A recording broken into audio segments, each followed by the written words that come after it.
I'm Tamika D. Mallory. And it's your boy Mysonne, the General. We are your host of TMI. Tamika and Mysonne's information, truth, motivation, and inspiration. New name, new energy, but same old us. What's going on, Mysonne Lennon? There's nothing going on today, Tamika D. Mallory. How are you? I'm doing good. I have been spending incredible moments with my granddaughter. She's 3. She's special. She's growing. She's learning words, and where she can't necessarily say the word, she's learning how to point and how to grab you and guide you to what she wants. And she, is just learning how to communicate and learning what she likes. And I've been watching her and what interests her, like what does she really get completely engulfed in. I love to see it. So we went to a store the other day. She needed some tank tops and some other stuff. I tell you what,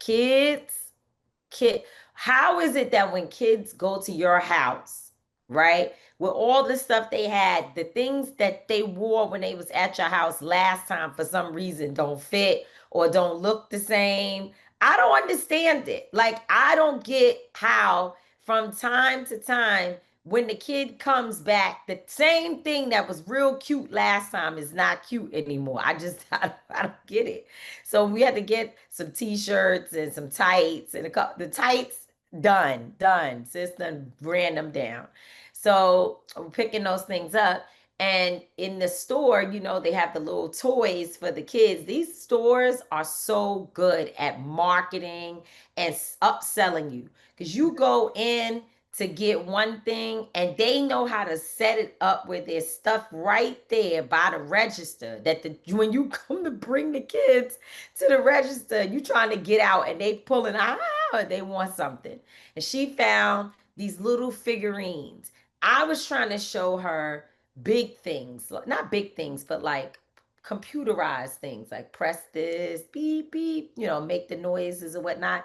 One little cell phone, Leapfrog, she liked it. So she was kind of like, okay, I like this. But she put it down and she went and found figurines of Elmo and Big Bird and Cookie Monster and whomever else is on there. And that she had those little figurines with her for the rest of the day, playing with them, eating with them. And it was just so special to watch how, the computerized, the technology is cool, but she's still in a phase, and maybe she'll always be that way, that this thing that doesn't talk, doesn't do anything, was really special to her. And it just took me back to when I was a kid. I liked stuff like that, like little, I didn't always like pressing buttons. Like when they started that, I was like, I like board games. So maybe she's just gonna be super brilliant. That might be. I believe so. I believe our children are the future. You teach them well. Show them all the beauty they possess inside. It's dope. It's dope seeing you get into grandma mode. You're not a grandma. You ain't got none of stuff. You said you want to be the traditional grandma. Mm-hmm. What you described is traditional grandmaism. You did the stuff. You went shopping. You took the time, and you just been observant. That's observant. They observe and they take in and they love the grandma. At first, you were like, "Oh, she's driving me crazy," this and that. And now you be like, "Well, where's Blair?" Yeah. But I mean, I always wanted her to be around, but I hadn't had a child in so long that I was trying to figure out, like, how do I manage her? And she's very busy, but she's not going to be quiet while I get on 16 conference calls. So now I've just learned to just say, I can't talk while I have her. So it just has made things so much easier. She's amazing. Her father's amazing. Her mama's amazing. They're amazing. So that's what I've been doing. That's what's been going on with me. So what I've been doing, after you finish all the plethora of things that you do, I actually went to celebrate my brother Max B, who just came home after doing 16 years in prison. 16 years. 16 years in prison, man. Last time I actually seen Max B was in Sin City in the Bronx before it closed, and he was 16 years ago, my son. Yes, literally 16 years ago. I seen him in Sin City, and we was chilling, talking, and he was telling me that he was about to go in, man. I gave him a hug. He's like, "Yo, I love everything you're doing. We got to get up and we're supposed to do some music and work together. But, unfortunately, he sat down for 16 years and he walked it down, man. And he looked good. I gave him a pound hug. It was so crowded inside the party. Like, shout out to everybody that came out, man. Max B got a real following. A lot of people show love to him. Shout out to French Montana for making sure that he kept his name and everything alive so that when he came back into the streets, the people were waiting for him. So, I'm very, very interested to see him continue to grow because he has that energy, still has a young spirit. Even after 16 years, he still has that spirit that's going to attract the youth. So I see him doing amazing things. And shout out to Max B. Yeah, I don't know exactly who he is, but I know my algorithm was pushing many videos and things and showing the love that he was receiving from some sports game he attended to, people meeting him in the street in different places. And, 16 years is a long time. I thought he did 3 or 4 years. 16 years is wow. And God bless him. He was actually sentenced to 75 years. Wow. French fought for him, got him all type of attorneys until they actually gave him the time reduction, and he's home now. Well, God bless him. And I just, my experience as of late with a number of people who are returning home, who have a lot of love and all the things, they also need support, right? We just was in, talking about this. People need support because I've watched people go from up here with the energy and the parties and all the support. I mean, all the fanfare and everybody's happy to see you come home. And then all of a sudden, the things you're trying to do that you thought was going to be easier or that things would kind of flow differently and it doesn't work. And you really do have to have something special. You always talk about this in order to like push yourself forward, despite finding out that some of the people you thought was going to just open the door, now they may not even be in position to open the door. So God bless French Montana for holding him down. And it seems that a lot of people are going to be there to support that brother. Yes, they will. But let me get to my thought of the day. We've been talking a lot about government employees. Of course, I've been on the diversity, equity, and inclusion fires and people who were fired and also folks who were pushed out of the administration and other corporate jobs under the guise of diversity, equity, and inclusion, which they meant Black when they started letting people go. And I have, we've been talking about that every week. I've said something or tried to share a thing or to be involved in Representative Ayanna Pressley. She has an initiative to get a study from the Fed chair to really deeply look at the study for how so many Black women could be fired and or pushed out of the workplace in just a few months from the time that Donald Trump was inaugurated and took office all the way until I think the first jobs report was in April. That's a short period of time for 300,000+ women. And we know the number is even higher because we know when a woman who might be the director in a particular division, when she is terminated or has to leave, now whatever contract she may have with people who are working with her, with people who are doing the events, people who are doing the trainings, people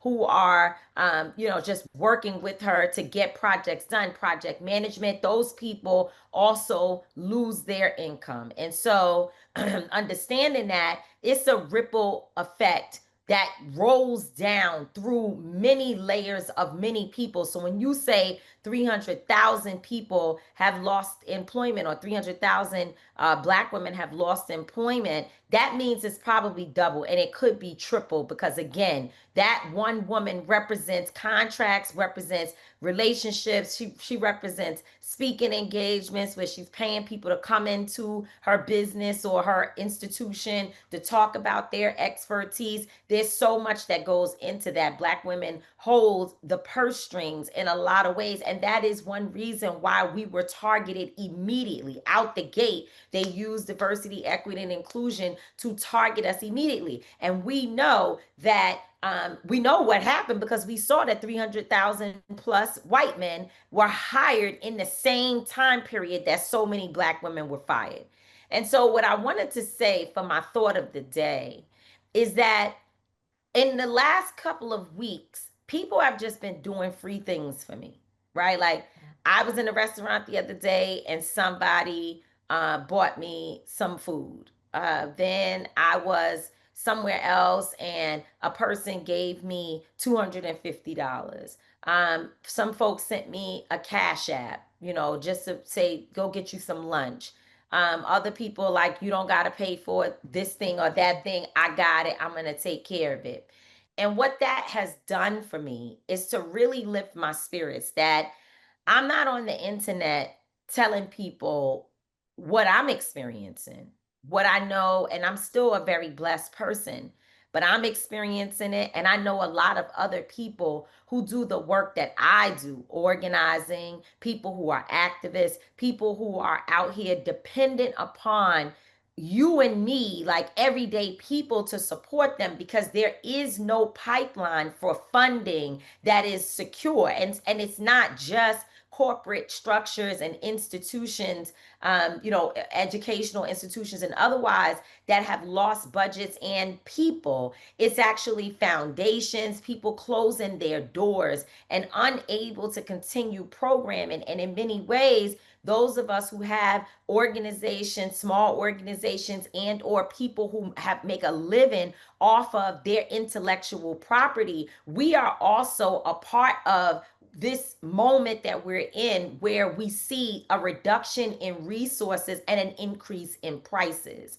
And so I just want people to know that, over this time that we're trying to think of who do we help, who do we get mutual aid to, there are people who will be out there with you, passing a box on to somebody else, putting a box of mutual aid items into the back of somebody's car. And meanwhile, they don't have food when they get home. They might need a box as well. And so look out for the people who are looking out for the people.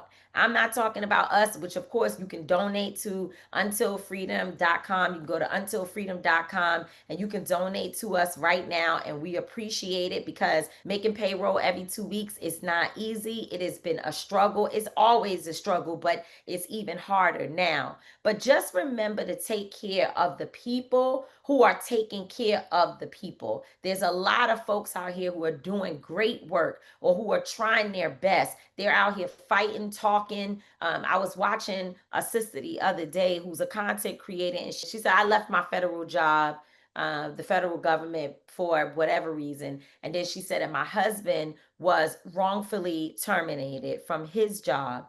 And, she said, and we're fighting that. But that's two people in a household, one pushed out, the other one who has been terminated, and they're in a household trying to take care of their family. Now, she's a content creator, she's going to hustle, but at the same time, people are struggling, and it's a really, really, really tough moment. And so, again, I just want to say, take care of the people who are taking care of people to the extent that you can, whether that be food, whether it be setting aside some paper towels and some soap and some other essentials, some Clorox wipes and whatever else you think people may need. When you buy some, just take two things out of your box and, give it to a person who is out here trying to do good work, a pastor who doesn't have a big mega church, somebody who's working in the soup kitchen, somebody who's out there donating their services and their time. Do what you can to help people who are helping people as well. You said it all, man. We're in a time where everyone needs help. The helpers need help, and I think a lot of times people don't think that because a lot of us don't speak about our, situations, but we just figure it out. It's a lot of people that I see doing the work that are out there donating and doing all this work as they're at these soup kitchens and That's right. giving away food and they really don't have it to give. You know, there's a time like I know the seriousness because I've been a person that does community work and give back to the community, and resources have been low. And just trying to figure out, knowing that you want to do it, knowing that you want to be able to give back to the community because it's something that's in your heart. You know, you piece off from the resources that you have, the little bit of resources that you have, because you feel like that's been your calling to continue to give back to the community. But a lot of times you definitely need help. So That's right. they don't tell you that they need help. Just do it because you can. If you can, help the people that's helping other people. That's right. So that brings us to our TMI today. And I'm asking production to please put a screenshot of this post in the show so people can see exactly what I'm talking about. And for those of you who are listening, I saw a post on Instagram that said, Governor Kathy Hochul has blocked Mayor-elect Zohran Mamdani's plan to increase taxes in New York City. And the comment section is full of people like, see, he said he was going to do this and he can't get it done. Oh, oh my God, communism and this and that. And oh, I can't believe Kathy Hochul. How dare she? I mean, the comment section is full of people who are making all types of conclusions based upon a post that is misinformation. It is misinformation. And unfortunately, there's thousands of people on that post who have now seen it and they're talking about it. So let me just break this down for people who need to understand how politics work, because obviously folks don't have a clue. Number one, Zohran Mamdani is the mayor-elect. He is not the mayor yet, right? And Kathy Hochul, the governor of New York State, made a statement that she still stands by her decision not to increase taxes, which, by the way, it is an election year next year. It's an election year for her. So we know that that's going to play a role in what she will or will not do. But nevertheless, she made a statement on a news outlet during an interview that there's still not going to be, or she still has not agreed to, or will not agree to any tax increases. And so that's where they're getting it from, that she made this statement in an interview. But the problem is that as mayor-elect, he is not the mayor yet. And so the title that is on this particular post is incorrect, because you can't block something that has not been proposed properly through a policy format, right? And they got to deal with the city council. There's a lot of things. I know that the government, the state governor, has the ultimate say on what happens, but you have to go out and actually lobby for what you want and to make the case. It's a lot of people who say, no, we're not going to do X, Y, and Z thing until people start putting fire up under that ass. So as the governor is intending on running for re-election, right now, she can stand 10 toes down on what she's saying until groups get to organizing and people get out there in them streets and folks start saying, we're going to support somebody against her and we're going to run somebody to beat her that agrees with the policy plan that Mamdani has put forward for New York City. You cannot win an election in New York State unless you can win in New York City. That a statewide election, you cannot win. I mean, there's just no way. It's like trying to win Kentucky without winning Louisville. It is very difficult to be able to do that. You would need every damn vote from upstate, every single vote, in order to be able to beat the largest city in the damn state, and by the way, the most influential city in the entire nation. Okay, let's just be clear. Now, one thing we know is that she's betting on rich people standing by her and supporting her and pouring money into her campaign, and therefore she doesn't want to ruffle their feathers. But we just watched the rich people's money go down the drain. Those are the same people who supported Andrew Cuomo. And meanwhile, Mamdani's plan that he has set forth is one that people voted for, that helped him to win. People damn sure want to see the rich pay a little bit more of their responsibility while we get some things that we deserve. That nobody's even saying we don't want to pay taxes. We're saying, yeah, we paying our taxes, that's fine, but can we get a little bit of relief on all of these items that he mentioned and some things that he didn't even talk about? So when you say that his plan has been blocked, no, the governor has said that she will not do it, but that does not mean that it's blocked, because you have not put the activism coupled with the strategy of other elected officials while working towards an election year as the fire underneath her feet. So she can say anything she wants now, but she don't know what the next year will turn into and whether or not a viable candidate will run against her who will have the same ideology or agree with the principles of which will agree with some of what Mamdani is proposing. So I forgot to say, that's the TMI, that the people need to stop spreading misinformation on the internet. That is the probably one of the biggest things. And I bet you these people think they got it right, but you actually have it wrong. It's not been blocked. It is that she is saying she won't do it. And there is a very big difference between the two, because you have not put advocacy behind the fight yet. There's actually been no policy presented. So Right. how can you block something that hasn't been presented? It's just merely an idea. So he would have to put together his policy, present it to her to show her how it actually benefits New York City. And then she would have the opportunity to block it or saying she's just off face value, like you said, understanding where her donors are going to come from, the rich whites inside of New York City that don't want to be taxed. So she's playing politics like they all do. She's playing politics, and it's sad that we have an internet that is so intentional about just spreading misinformation that they can't wait to say some shit to get clickbait. That's all. It's really just about clicks. If they can put something up there that can galvanize some type of traffic and can get them in the algorithm, they're just gonna post it. And it's up to us to continue to do our due diligence to properly educate and inform people that shit you just said ain't even true. No. I love all the influencers that do it. Shout out to Jay Williams and my boy Consciously. Like, they constantly going back and forth. I try to add my little piece here and there, but there's a lot of us, and we just got to highlight. I think that's what we have to be intentional doing, because we go to so many different sites and blogs that are misinforming our people. We have to make sure that we're showing the people where they can get the accurate information. Absolutely. All right. Well, listen, let's get into our guest today. It's a special brother who's family to us, and he's going to talk about the state of this nation right now.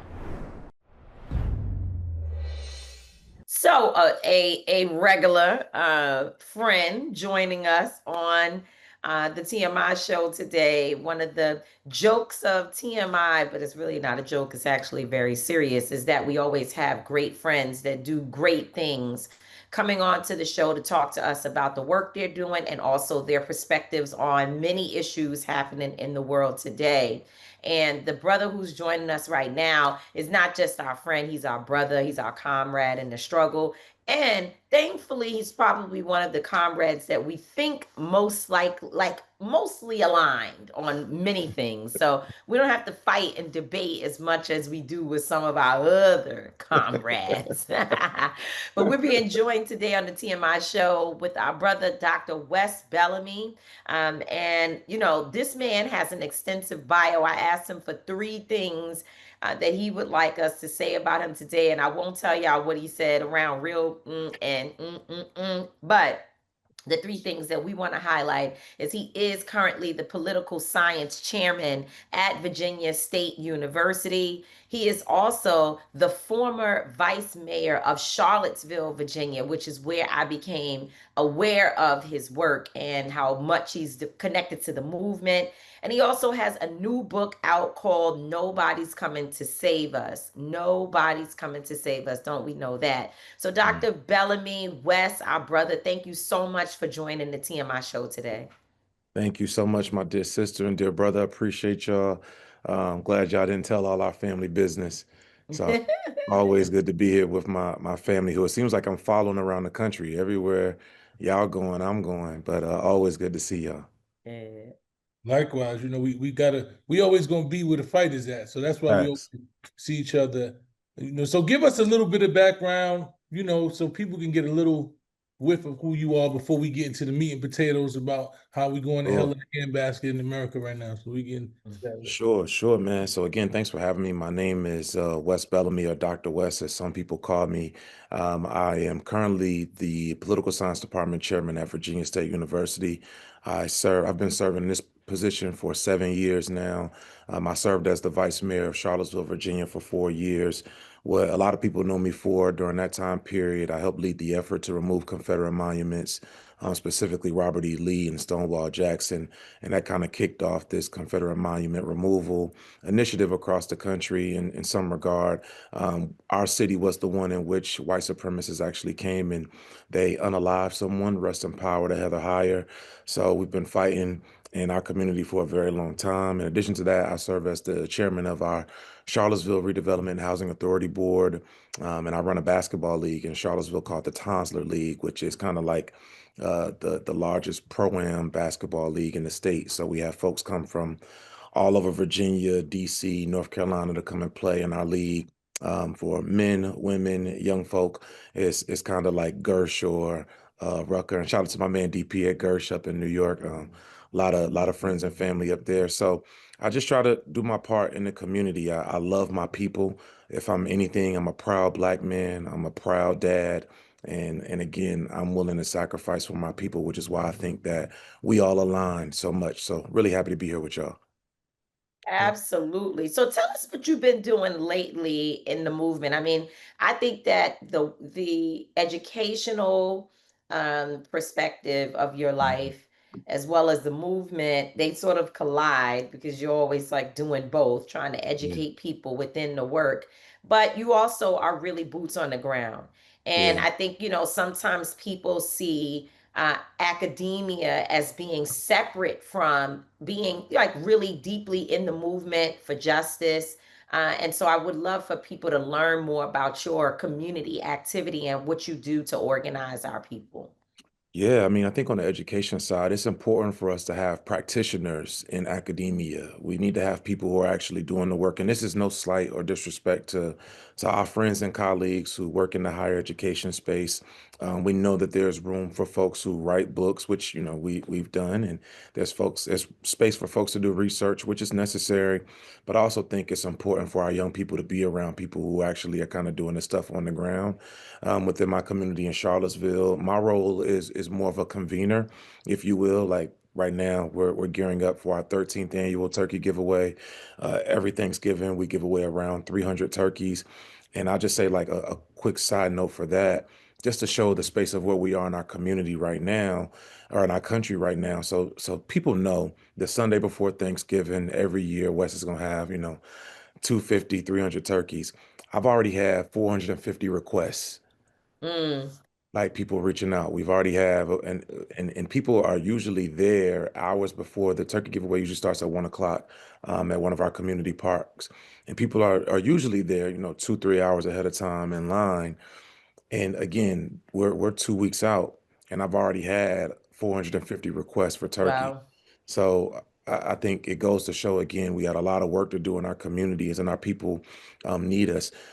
On the ground in Charlottesville specifically, as I alluded to, I kind of serve as a convener and a connector in that regard. I work a lot with young men. I'm the former president of the 100 Black Men of Central Virginia, where we work a great deal and convene young African American males about how to make wise decisions, how to do Mhm. violence intervention and interruption and things of that nature. So again, that's really a lot of my work. Everything that I do, well, let me not say everything, but 90% of what I do is predicated around helping our people. I'm very intentional with trying to be there and show up for our people.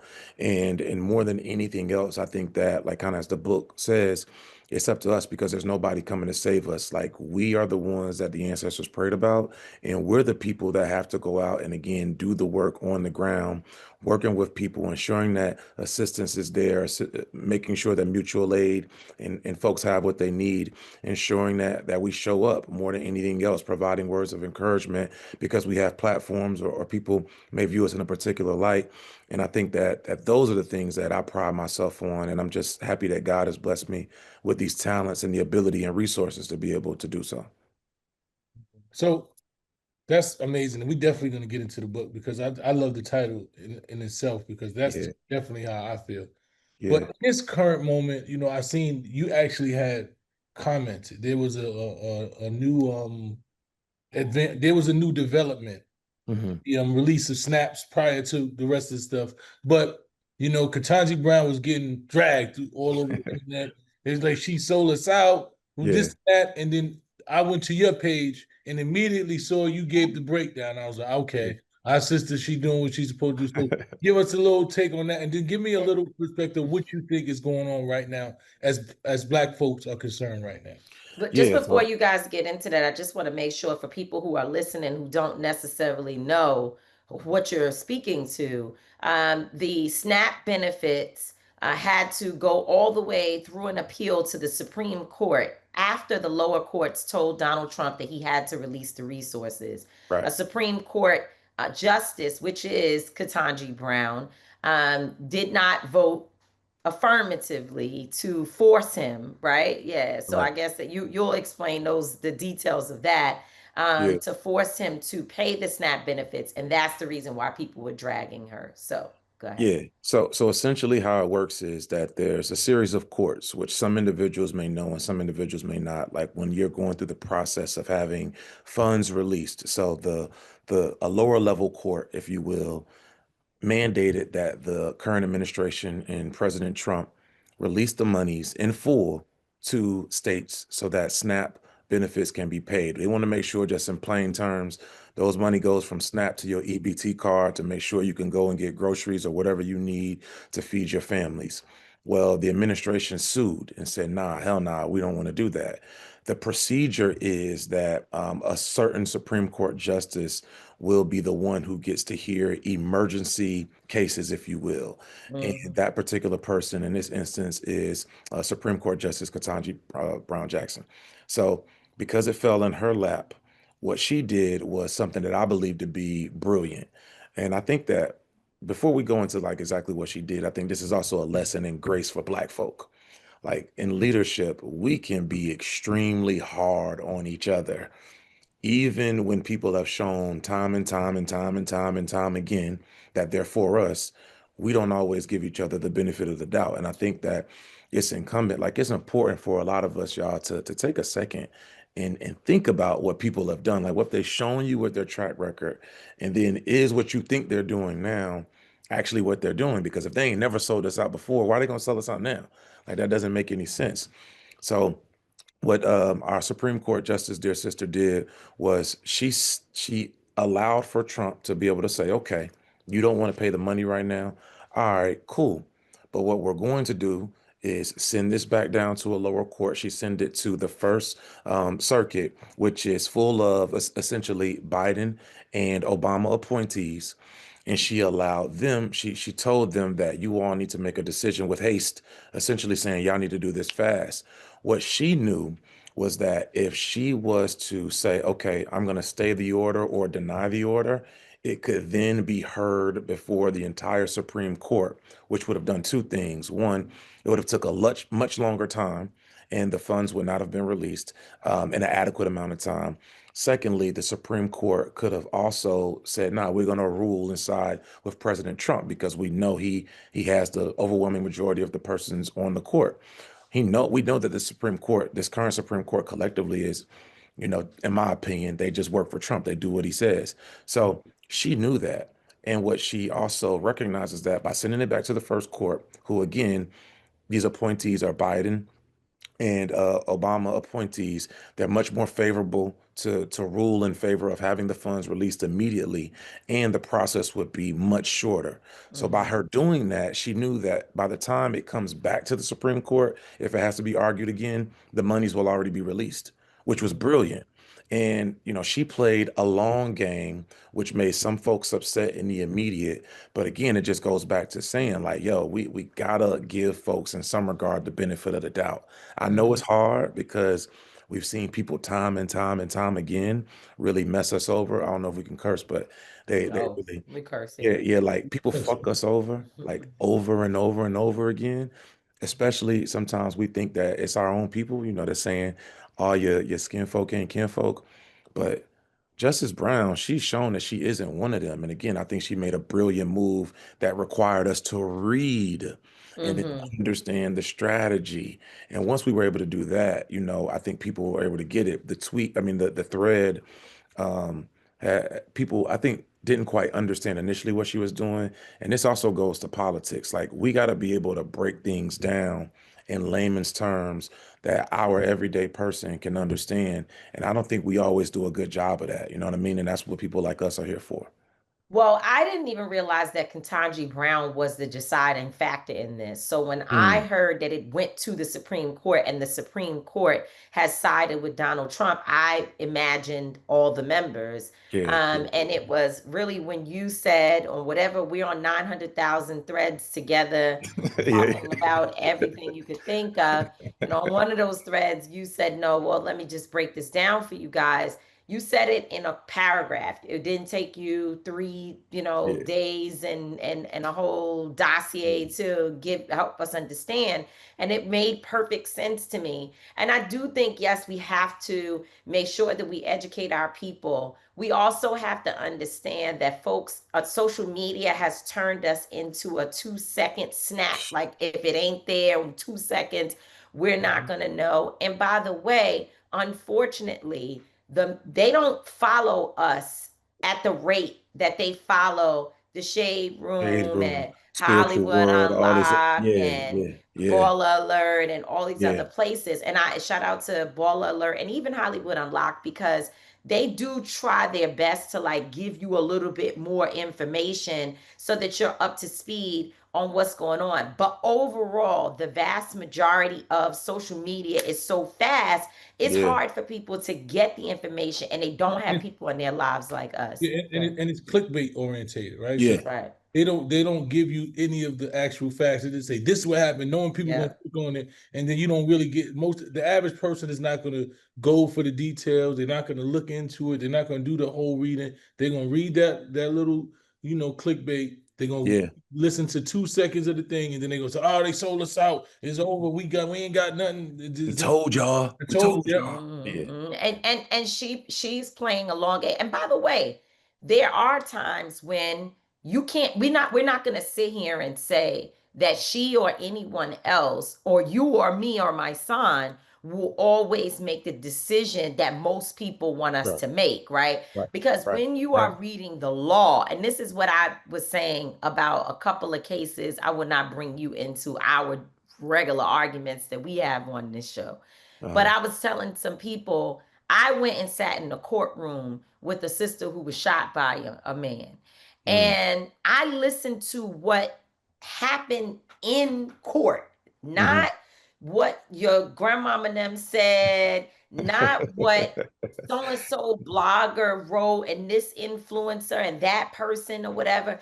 I listened to what they were saying in court and I read the transcripts and I could tell you why the person was found guilty. You know yeah. what I'm saying? But we oftentimes believe that whatever somebody cooks up on the internet is the story and it's actually not. Yeah, I mean, the internet is dangerous. Misinformation is dangerous. And we Wow. know our people are some of the most targeted people in the world, which is even why it's more important that we got credible messengers like ourselves out there trying to combat that. And I think kind of in the work in which we do, we got to develop and build more credible messengers, but we also got to have people who are willing to come offline and then get in the street and build relationships so that we can build trust. Like that's Mm-hmm. the other part that's real important. It's kind of easier for folks to trust us in some regard because they see us, they believe us, we outside, we can touch them, they can touch us, and so forth. But when like people don't really come outside and then they only are online, it's hard for them to sometimes again build trust. Or if your platform is solely doing sensationalized shit or just solely, like clickbait, as my son alluded to, man, negativity sells so fast, and we got to do our due diligence in fighting it. And like you Mm. said, Tamika, I mean, we may not have the followings of the Shade Room and so forth, but we do have a trusted amount of people, or we do have people who trust us, and we just got to continue to do the work. I'm always trying to fight in my son's comments. Uh, Mhm. Oh yeah, uh, that's a war zone right there, and it's intentional. You know what? We've done studies, and we've actually seen people who have done studies and said that they have bot farms that they send to my page. A guy mm, actually literally admitted it yesterday. He was on my page and he said something to me, and I was like, he's like, "Oh, you getting paid?" I said, "I'm not getting paid a dime to tell the truth. Why are you here?" He said, I am getting paid. At least I'm telling the truth." And I'm like, wow. And somebody literally, it's literally a comment on my page right now where he said this. So they actually getting paid, and we know people who've done the forensic science of it that said that they have farms oh, and that bot shit is farms that crazy, send man. to Yeah. several of our pages to discredit us. You know, Yeah. and so that's a real thing. But I'm not even angry with that because my credibility outside of the internet is what it is. Like you said, Yeah, we really yeah, outside. So when I started doing this work, that was the whole thing for me, to be the conduit from the streets and bring it back to this is what's going on. So when my friends come to me and they be like, yo, this is going on, I'll be like, nah, I'm in the barbershop, I'm in the lounge, I'm in the hookah, I'm everywhere, and I'm yeah, having real conversations. And they're like, word, that's what happened. So that is my job. And yeah, I understand that. So I constantly go online. I know they're gonna come at me every time, but I'm persistent and consistent. Y'all can't break me down because the truth don't change. So I'm gonna right. constantly do what I'm doing. And as we talk about, you know, what's going on right now, and we also talked about what Katanji Brown Jackson had did and how you broke it down. We seen that later the strategy. I heard it like last night, midnight, that it came back and they decided to side with her. The lower Hmm. court actually decided to side with her and said he had to Right. open it up. But then we get some more news.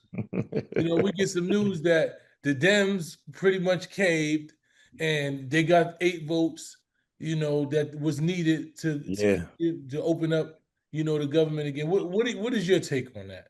Well, I'm gonna say I have mixed feelings. I'm just being 100. Um, 7 Dems, uh, one independent, quote unquote, all come together to essentially, in my personal opinion, betray the people. All white people. All All Yeah, white. white.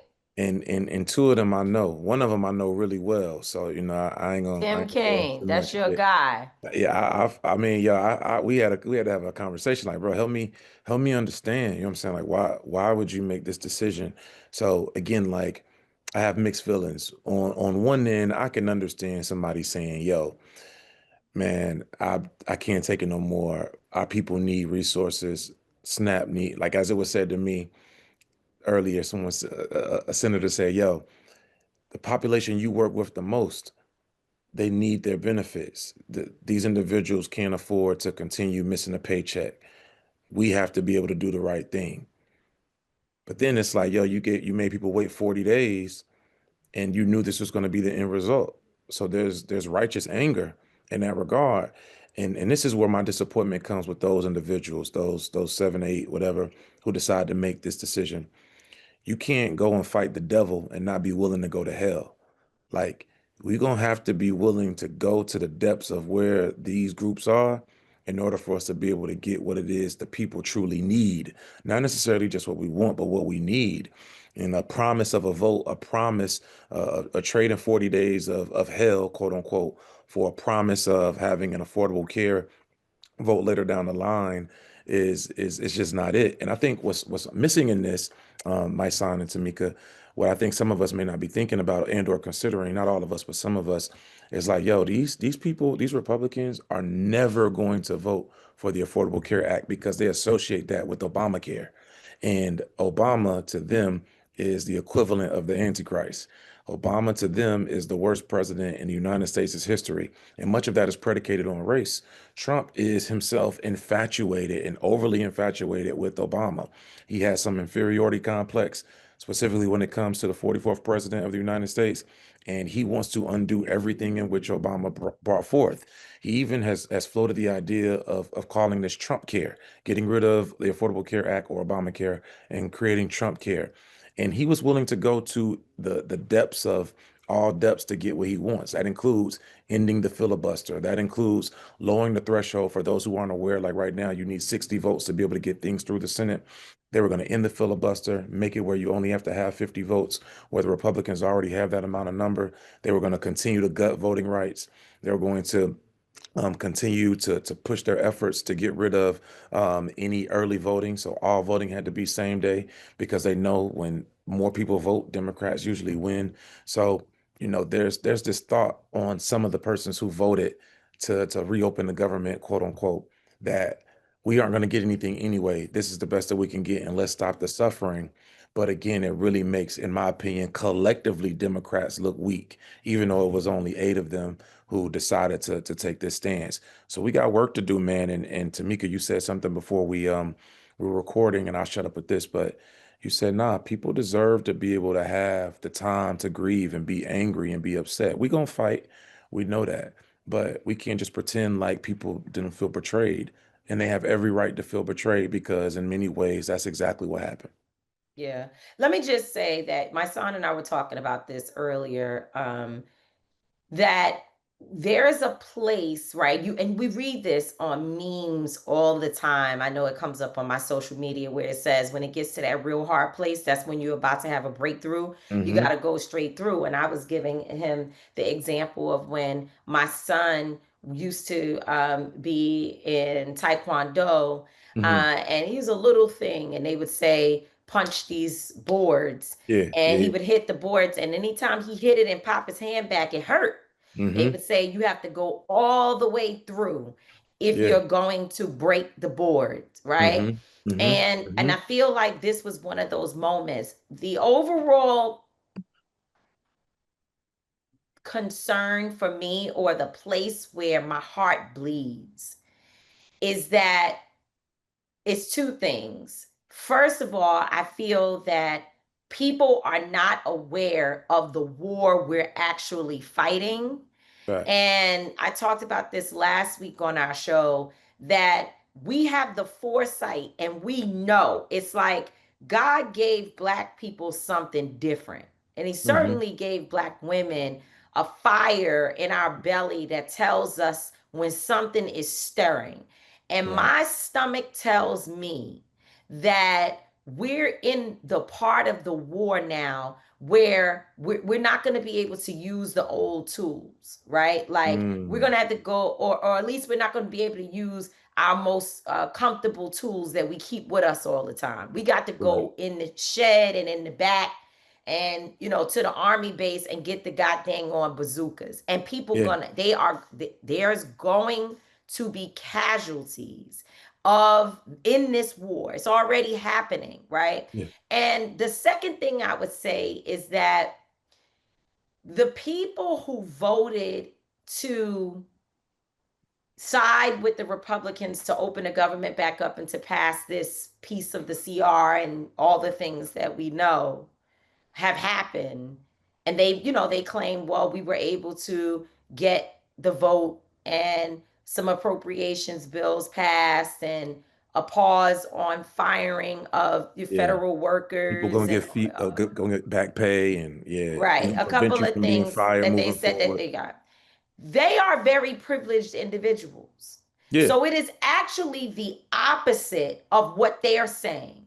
Yeah. They're saying we, the people, or the people they serve, need the SNAP benefits, need to be back at work because these folks are already struggling or just barely making it, or making it and not, they don't need to struggle. We all Right. agree with that. But it's Right. actually an opposite thing, that they're so privileged. They are concerned about helping with SNAP benefits and a check for this month and next month when what is happening is going to be lifetime destruction for some of our people. We're headed towards a place where our elders will suffer on their way to their death. Our young kids will grow up in a different type of society from the society that we've grown up in. So it's a privilege to worry about today's snap versus tomorrow's lifetime destruction. And it's scary to me. It's scary to me that white folks, who probably all of them have resources, came together and made a decision, and then the rest of the people of color was trying to hold the damn line. We got a serious problem here. In every shape, form, and fashion. I think you hit that right on the head. I mean, what privilege is it for you to be able to say, I want to do this for you, but you're not the one that's hungry. And then your grandchildren aren't going to be the ones that's hungry later on. You're not going to face the impact of the premiums, the health insurance premiums going up 100, 200%. I was having a conversation this morning, like someone was telling me, you know, they're having to make a decision. They're a barber, they have their own private insurance, and they're currently paying $900 a month. They understand that their premiums are not going to go up to $1,700 a month. So they're going to have to make a decision, you know what I'm saying, what they're going to do, feed the kids, or where's that extra $800 going to come from? The sister, one of the sisters I know, she's talking about, she's a full-time stylist. She's like, I'm gonna have to pick up a job at Starbucks, because at Starbucks, at least, you know, they have health benefits. But now I'm the one that's responsible for getting my daughter off the bus. We don't really know who's gonna be able to do that. Like, there's all of these different ramifications that are going to take place because of this decision that was made. And I think for many of the senators, it was very short-sighted because they weren't willing to hold the line. And honestly, Republicans knew that Democrats weren't going to be able to hold the line. It's like, yo, we know y'all pussy. We know y'all are. So, y'all gonna fold. You always fold.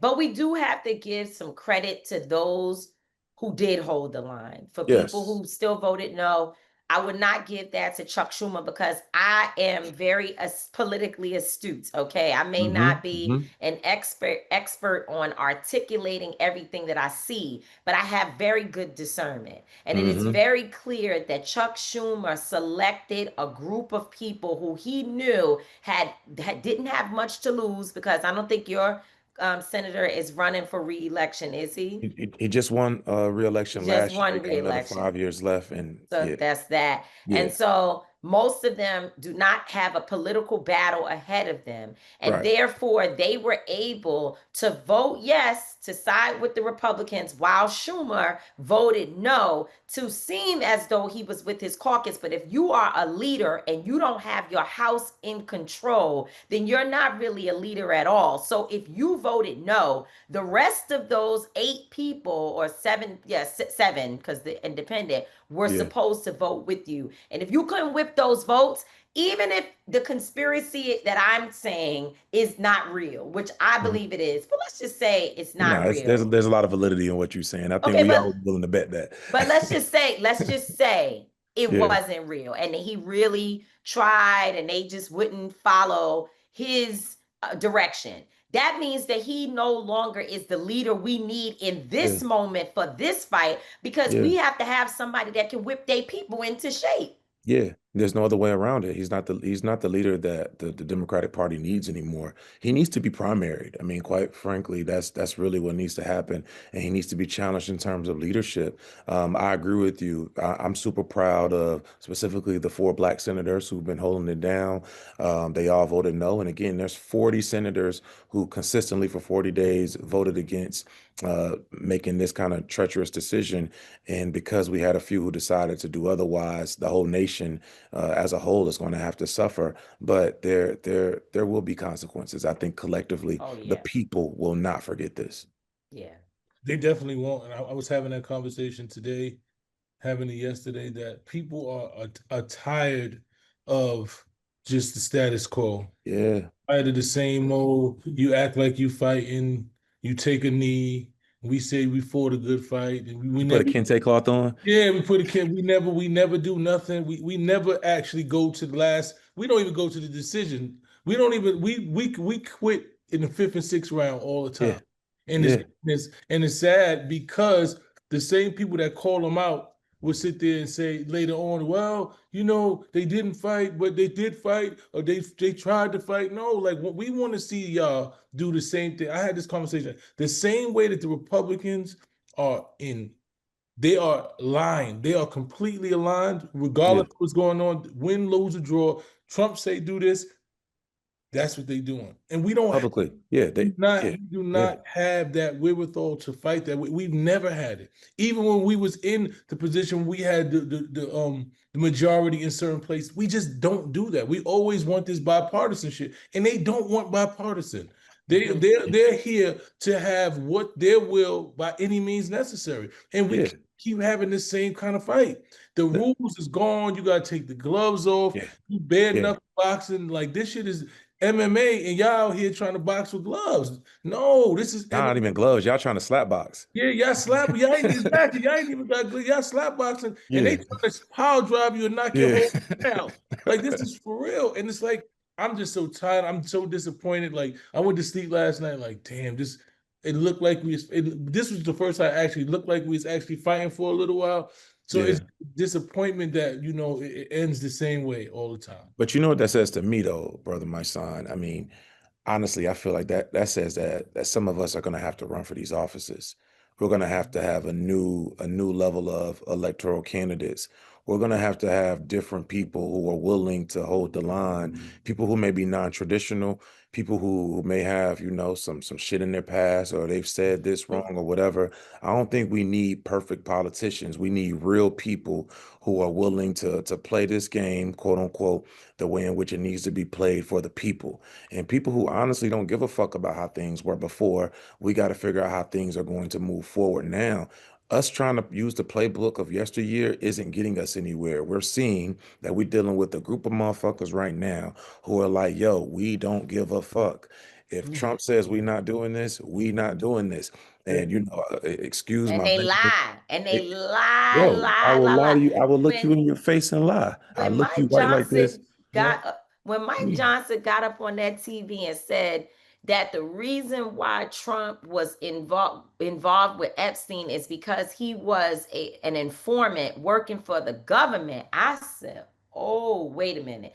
Then wait a minute. That was bad, but that's not as bad That's not it. as Stephen Miller's weird self sitting on TV, knowing that they're talking to, he's blinking his eyes and kind of swaying and acting like he is no longer in his body and he can't hear because he done slipped at the mouth and said something that means that Trump is basically the ultimate dominant king over the world, right? So these people, and all of them lie, right? Like a part of being a politician, unfortunately, is, and because I watch, I don't know if you all have watched the series Diplomat.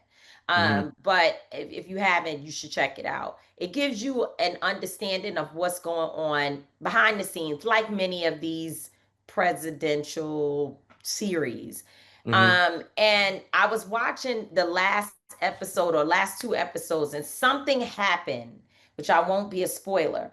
But you watch how even the good people had to come up with a story, because if they did not tell you this, people could have gone into pure, like, sheer mayhem in the streets, right? It could have destroyed relationships with other nations for a lifetime. Probably would never be able to fix whatever was happening with Russia and whatever. So they had to come up with a story that wasn't 100% true, but they needed it to be something that would contain the situation.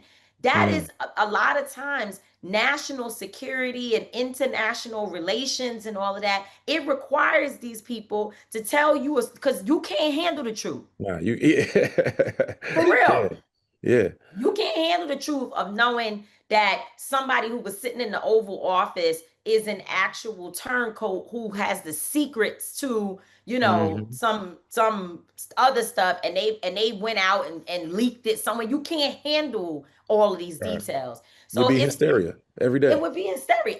Because it should be, actually. So tell us about your book, because I think that's what it brings us to, right? As we end this conversation today, we done talked about what they're doing, how messed up things are. We have talked about, your work and what you do to focus on serving people. Obviously, our audience and those people, our listeners, they know what we do. We're in the community all the time. We've talked about the current state of our nation and the fact that elected officials, bless their hearts, just bless their hearts. That's all I can say. Yeah. But what we have to continuously focus on is that there is nobody, nobody that's going to Yeah. save Black folks. Nobody. Nobody. And Nobody. I would love to hear about your book, where people can get it, and all the things that helps us to center ourselves on the idea that only we Hmm. can really take us to the next level.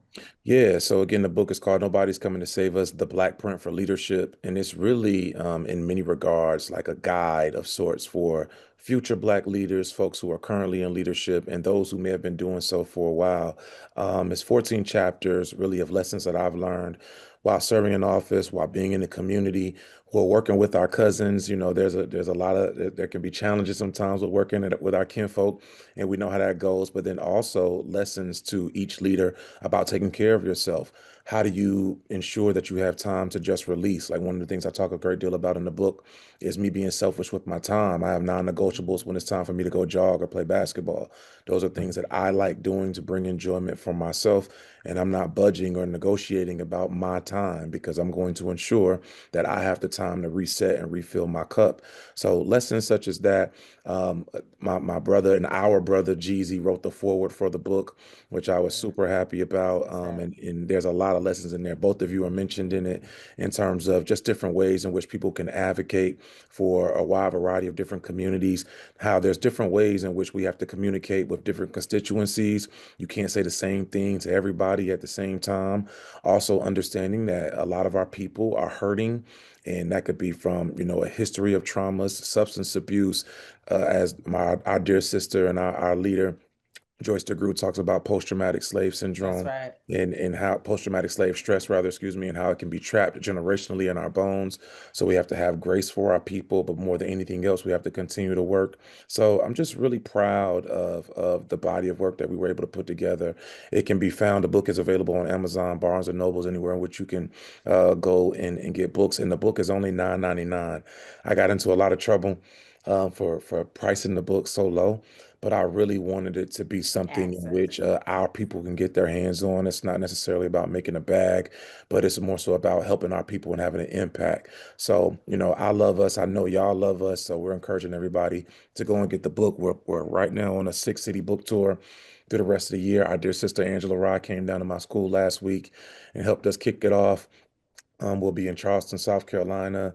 We'll be in Richmond, Virginia. We'll be in Atlanta, Georgia. And our dear sister, Joy Reid, will be joining us in Charlottesville on the 23rd, kind of as a culmination of all things. So we're really excited about the book, and we really think that it's going to be able to help a lot of us because, again, nobody's coming to save us. So we need a Black print.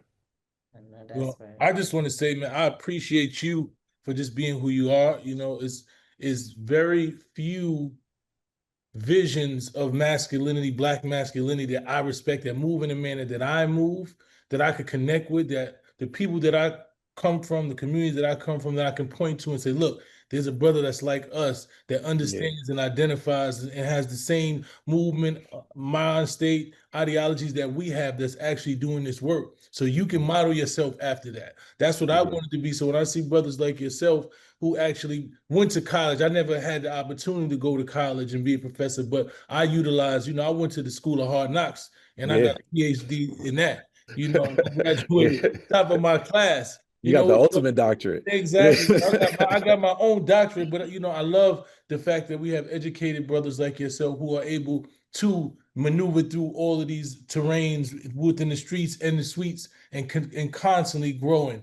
So I'm definitely want to support that book and make sure that I get it to the young brothers in our communities that actually can model themselves after you and do the things that you do. So I just want to say I appreciate you, man. We've been in so Uh, many spaces. We've shared yeah. so many spaces, in love and friendship, but also in actually working with our brothers. We did our men's meeting where we had to sit there, and there was some tense moments in there. Yeah. You know what I'm saying? Because black men ain't gonna always be the same, and we had to show some sternness. We had to show the same thing, so we got it together, and that's the energy that's needed for the youth, especially the young black youth that we have right now. They have to see this level of sternness. They have to respect you, right? They have to have levels of respect. They got to see that you to be firm, but you also willing to be mindful, and you care about them, and you love on them the same. So I just want to say I appreciate what you're doing, man, and keep it up, man. Man, you know it's love. You know, I always give Mysonne and Tamika as well, but I'm talking to Mysonne right now. But I always give Mysonne, you know, his flowers, man. A brother who, you know,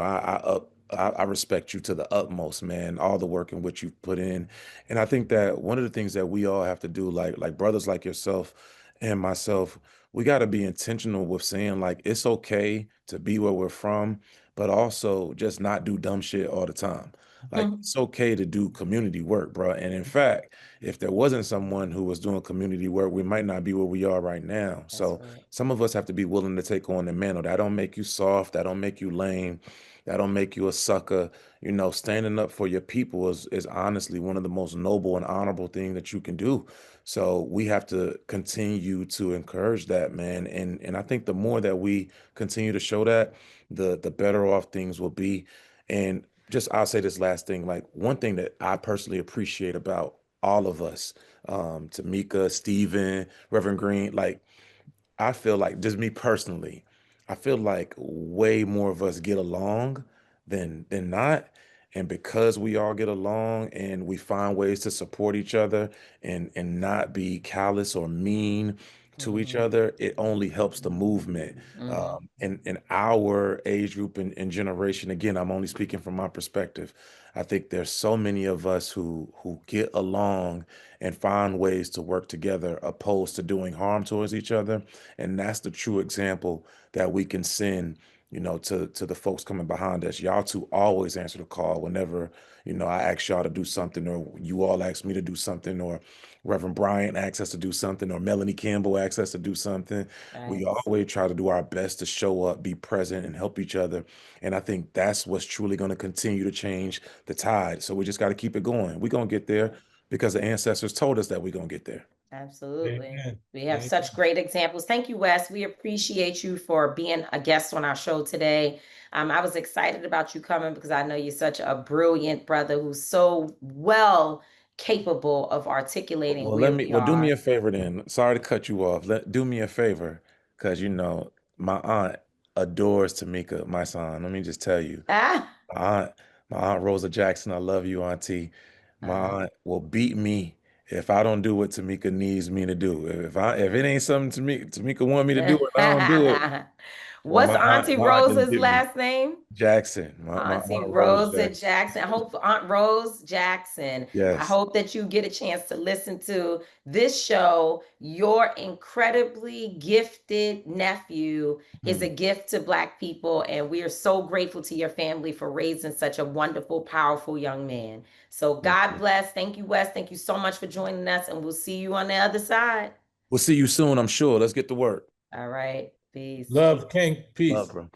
Wes, I love Wes. I love Wes. I love being in this work with Wes. He gets frustrated like us sometimes when he sees the ones who's supposed to be influencers, and they've got all these followers, and they have all these events and these things, and they're so important, and we love to see it. Like you want to see other people do well and give people encouragement and inspiration, because we need that, especially Black men. Oh my God, you can't create enough spaces for you all to feel encouraged and feel inspired.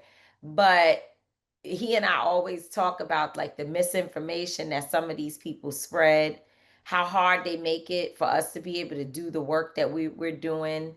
It's interesting space, and I appreciate the fact that the two of you and others, Gary Chambers, I mean, there's a long list. You guys keep on fighting the good fight. The Earn Your Leisure brothers, I've been watching their stuff recently. They just like, bruh, I don't know what y'all think, but this is out of control, like completely out of control.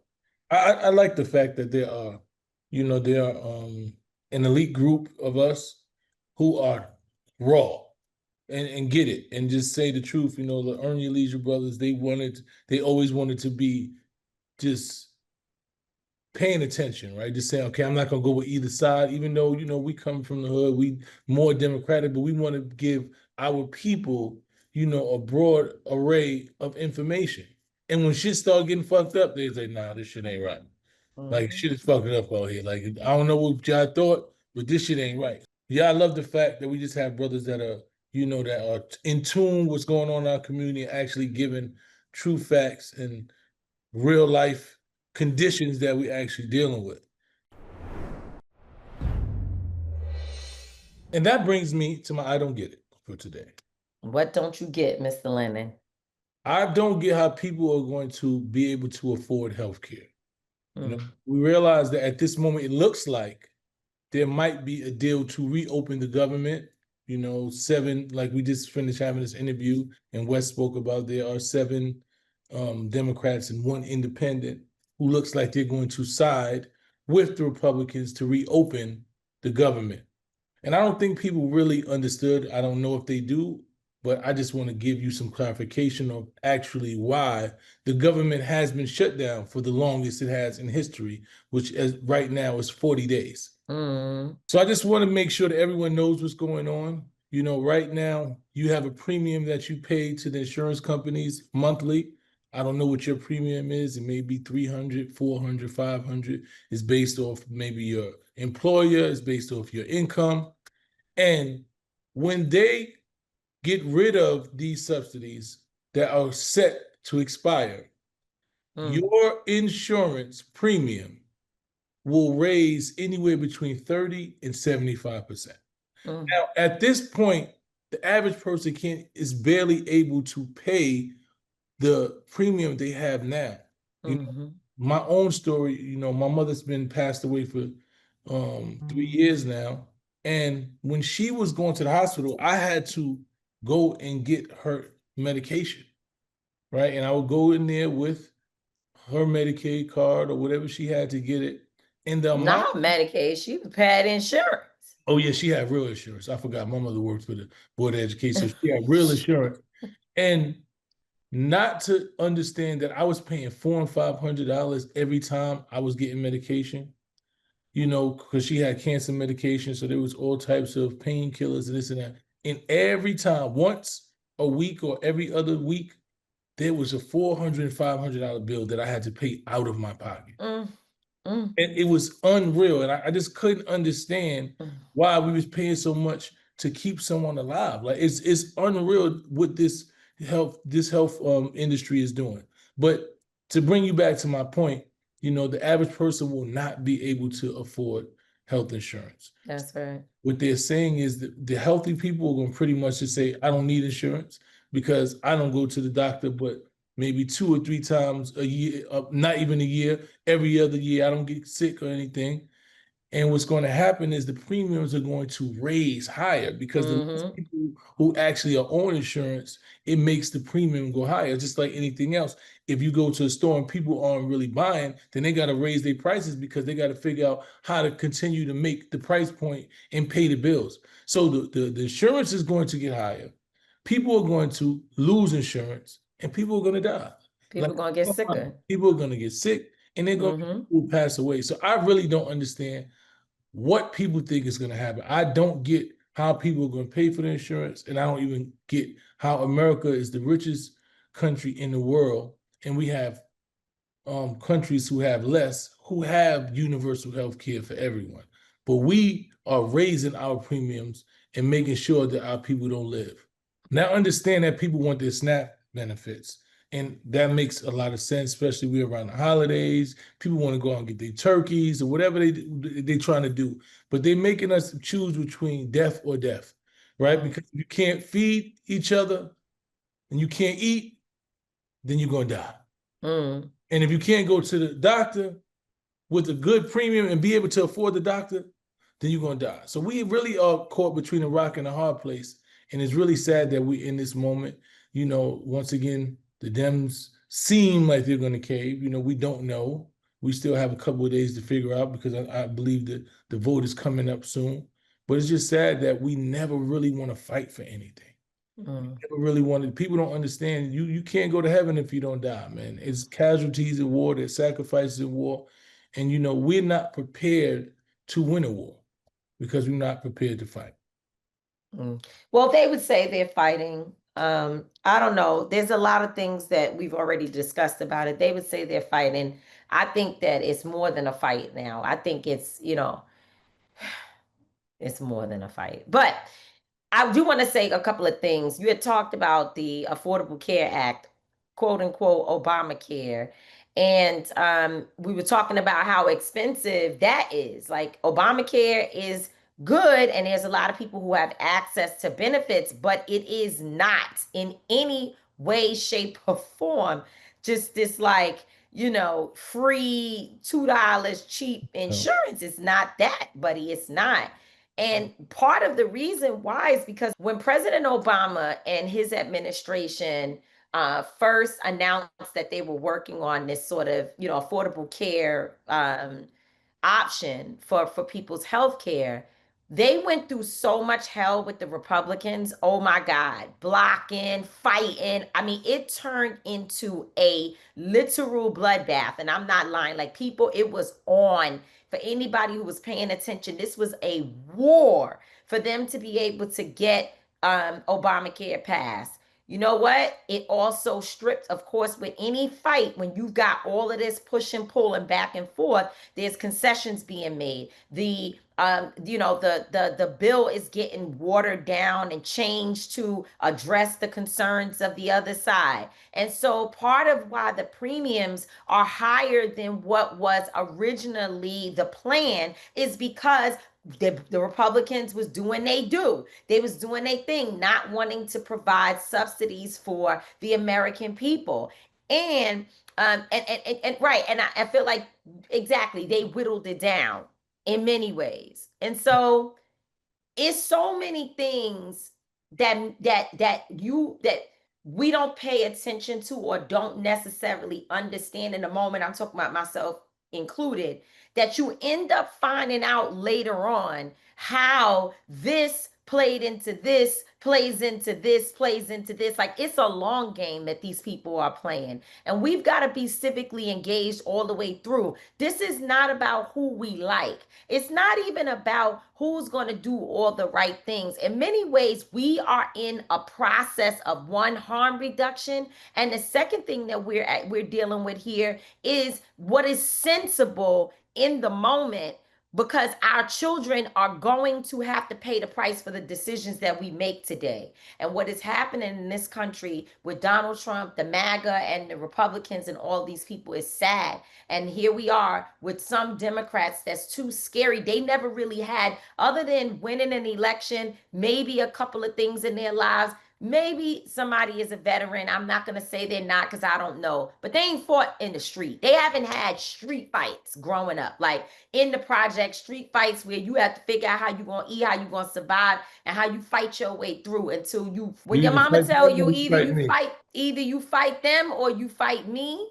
That's when you in a real street fight. Like, when you scared for your life walking down the street knowing you got to go fight the bully. That's the type of fight and the muscle that we got to put into this moment. So it is what it is. It really is, That's an excellent analogy, because my mother was serious about that. You gonna go out there and fight him, and if you don't whip his ass, then I'm gonna whip your ass. I was, oh, she ain't whipping my ass. So somebody gonna get their ass whipped out here, and I think that's the moment we're in. And if we don't get that, we're gonna continue to be behind the 8 ball, making concessions. Even when you talk about Obamacare, they like you said, they watered it down and they did everything to try to be bipartisan. And we're just not in that time no more. We're not in a time where it's about compromise with the other side, because the other side is fully invested in making America one way, one people. And if any concession that you make is going to contribute to that. So we're whole different time. And with that being said, we've come to the end of another episode. Shout out to our brother, Dr. Wes Bellamy. Always good to hear from him with his insight, from the the sweets to the streets. You know, we need brothers like him to continue to do the work. And Tamika D. Mallory, we appreciate you. Oh, please. Please, you don't appreciate me. You've done a hell of a job today. Yeah. You got your glasses. You're very studious today. Yeah, whatever. This covers the fact that I don't have any eyelashes, but that's a little secret that I'll let y'all in on. Yeah, I don't know. But nah, actually, when I'm at home, I try to wear my glasses because I can't see. That's some shit that y'all think. But I ain't talking about men. Who said it? You said that. I'm just trying to say, well, we don't care about it. I'm just saying. Yeah, when I'm at home, I try to wear my glasses because I really need to be wearing them every day. But at home, I try so I can see. When I'm watching the TV, I need glasses. Things is changing. I took a picture of myself the other day. And while, I am still blessed to look young and fresh, and thank God, I am not complaining, I could see the wrinkling and the certain places in my face. And I was like, wow, this is real. Like 45, like I'm really getting older. It's just interesting how, we begin to change. It's interesting. You gotta take care of yourself. But even taking care of yourself, you will never be able to beat like time. You know what I mean? You can't beat time. You can Botox it, you can keep it stretched, you can drink water, you can do all of that, but time is still going to take its course. I'm not gonna always be right. Tamika D. Mallory's not gonna always be wrong. She's probably never gonna be wrong, but we're gonna always both be authentic. Peace. That's how we own it.